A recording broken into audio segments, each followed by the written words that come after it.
Et si on pouvait capter toute la force d'un arbre, dans son plus petit élément, le bourgeon? C'est un peu ça le principe d'une forme de phytothérapie assez unique, la gémothérapie. Aujourd'hui, on explore ensemble cette médecine des bourgeons. Souvent, l'histoire avec ce genre de thérapie, ça commence par un besoin très personnel, très concret. C'est le cas de l'herboriste Valérie Catalin. Sa fille souffrait d'allergies, mais vraiment très sévères. Et c'est là qu'un pharmacien lui parle du macérat de bourgeons de cassis. D'après elle, les résultats ont été quasi immédiats. Alors, cette expérience, ça soulève une question, non? Qu'est-ce qui peut bien rendre un simple bourgeon aussi puissant? C'est ce qu'on va voir en explorant le pouvoir des commencements. Alors voilà l'idée de base, et elle est assez fascinante. La gémothérapie part du principe que le bourgeon, c'est ce qu'on appelle le totum de la plante. Ça veut dire quoi? Eh bien ça veut dire qu'il contient absolument tout. Toute l'information, tout le potentiel de l'arbre à venir. Dans ce tout petit bourgeon, on a déjà la feuille, la fleur, l'écorce. C'est donc la partie la plus complète, la plus active de la plante qu'on va utiliser. Ok, mais comment on fait pour capturer toute cette puissance? C'est un processus bien précis, la macération. On prend les bourgeons frais et on les laisse tremper dans un trio de solvants. Et chaque solvant a son rôle. L'eau, elle va chercher les vitamines et les tanins. L'alcool, lui, s'occupe des alcaloïdes. Et la glycérine, elle, va extraire les huiles essentielles. C'est vraiment la combinaison des trois qui permet d'avoir une extraction hyper complète de tout ce qu'il y a dans le bourgeon. Et pour bien comprendre, c'est intéressant de comparer avec autre chose qu'on connaît bien, l'aromathérapie. En aromathérapie, on est sur de la haute concentration. Une seule petite goutte d'huile essentielle, ça peut représenter 100 grammes de plantes. C'est énorme. La gémothérapie, c'est tout l'inverse. On est sur de la faible dose, une approche qu'on dit informationnelle. L'idée, ce n'est pas de créer un effet de choc, mais plutôt d'envoyer un message, une information au corps pour qu'il se régule lui-même en profondeur. Mais alors, d'où ça vient tout ça? C'est vrai que l'utilisation des bourgeons, c'est assez ancien, mais la gémothérapie telle qu'on la connaît, eh bien c'est étonnamment récent. Il y a des pionniers qui l'ont vraiment formalisée. Alors, retour dans les années 50. C'est là que tout commence, avec un médecin belge, le docteur Paul Henry. C'est lui qui va vraiment poser les bases de ce qu'il appelle la phytoembryothérapie. Et surtout, c'est le premier qui va chercher à valider tout ça scientifiquement. Puis, on fait un bond dans le temps, dans les années 80. Et là, un autre nom important, Philippe Andrian. C'est lui qui va populariser la pratique avec les macérats concentrés, ce qu'on trouve aujourd'hui. Ce qui était vraiment génial avec Paul Henry, c'est qu'il a réussi à faire le pont entre deux mondes qui, à l'époque, ne se parlaient pas trop. D'un côté, il y avait l'observation très fine, très sensible de la nature, ce qu'on appelle la phytosociologie, c'est-à-dire comment les plantes vivent ensemble, et de l'autre, il avait une approche de scientifique pur et dur.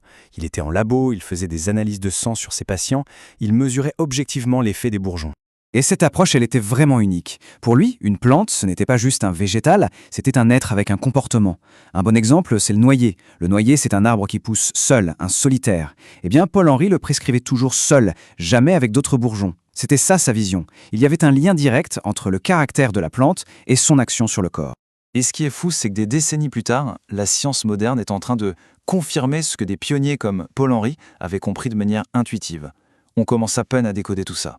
Aujourd'hui, avec les outils qu'on a, on peut analyser ce qu'on appelle l'empreinte biochimique de chaque bourgeon. C'est un peu comme sa carte d'identité moléculaire. Et ce qu'on y trouve est juste fascinant. Il y a plein de choses, mais il y a surtout une grande famille de molécules qui ressort tout le temps, les flavonoïdes. Et ce sont vraiment eux la clé pour comprendre une grande partie des effets de la gémothérapie. Par exemple, un flavonoïde bien connu, c'est la quercétine. C'est un anti-inflammatoire super puissant. Eh bien, sa concentration, elle n'est pas du tout la même d'un bourgeon à l'autre. L'aubépine, par exemple, on est blindé. Le cassis en a un peu moins. Ça montre bien que chaque bourgeon a vraiment sa signature, son profil biochimique unique. Et c'est là que ça devient vraiment intéressant, parce qu'on peut enfin mettre des noms de molécules sur des actions qu'on observait depuis longtemps. Le cassis, par exemple, c'est un peu la star de la gémothérapie. On sait qu'il a une action anti-inflammatoire, et bien maintenant on sait que c'est lié à des flavonoïdes, comme l'apigénine. On sait qu'il protège les vaisseaux sanguins, ça c'est grâce à la routine. En fait, la science moderne vient valider, expliquer le savoir traditionnel. C'est assez génial. Bon, tout ça c'est bien beau, mais concrètement, aujourd'hui, à quoi ça sert? Comment on utilise ces bourgeons pour les problèmes de santé actuels? Alors, une des applications principales de la gémothérapie, c'est ce qu'on appelle le drainage. L'idée, c'est d'aider le corps à faire le ménage, à éliminer les toxines. Parce qu'avec nos modes de vie, notre corps a tendance à s'encrasser, un peu comme un moteur. Et cet encrassement, ça crée un état d'inflammation permanent qui la porte ouverte à plein de problèmes. Le rôle des bourgeons, ça va être de nettoyer ce terrain en profondeur. Et pour ça, le boulot, c'est l'exemple parfait. Dans la nature, le bouleau, c'est un arbre pionnier. C'est le premier à pousser sur des sols abîmés pour les nettoyer et les préparer pour les autres. Eh bien, son bourgeon, il fait exactement la même chose dans notre corps. Il fait un grand nettoyage général en douceur. C'est pour ça que c'est souvent le bourgeon par lequel on commence une cure. Mais ça ne s'arrête pas au nettoyage physique.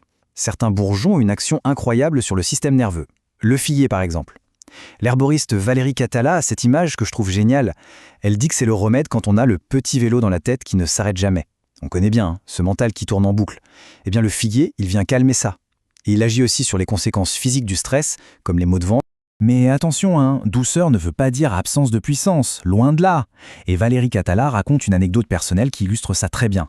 Un jour, elle a pris une dose un peu forte de genévrier, qui est un draineur du foie hyper puissant. Résultat, 3 heures après, un mal de tête carabiné. C'est un bon rappel à l'ordre. Quand on draine, surtout le foie, on libère des toxines. Il faut donc laisser le temps au corps de les gérer. La règle d'or, c'est on commence toujours tout petit et on augmente très progressivement. Du coup, il y a évidemment quelques précautions importantes à avoir en tête. Certains bourgeons, comme le cassis ou le chêne, ont une action sur les hormones, donc à éviter pendant la grossesse ou en cas de cancer hormonodépendant. C'est logique. D'autres peuvent fluidifier le sang, donc attention si on prend déjà des anticoagulants. Et puis il faut être réaliste, ce n'est pas une baguette magique. Ça fonctionne super bien, mais en soutien d'une bonne hygiène de vie.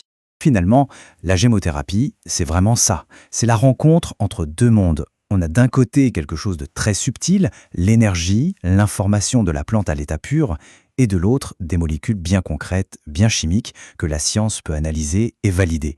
Et c'est justement cette double facette qui la rend si passionnante et si unique. Et le plus fou, c'est qu'on n'en est qu'au tout début. Chaque bourgeon, c'est un mini laboratoire d'une complexité incroyable. On a beau analyser, on est encore loin d'avoir tout compris. La vraie question qui reste, c'est quel est le plein potentiel qui se cache encore dans ces incroyables concentrés de vie ?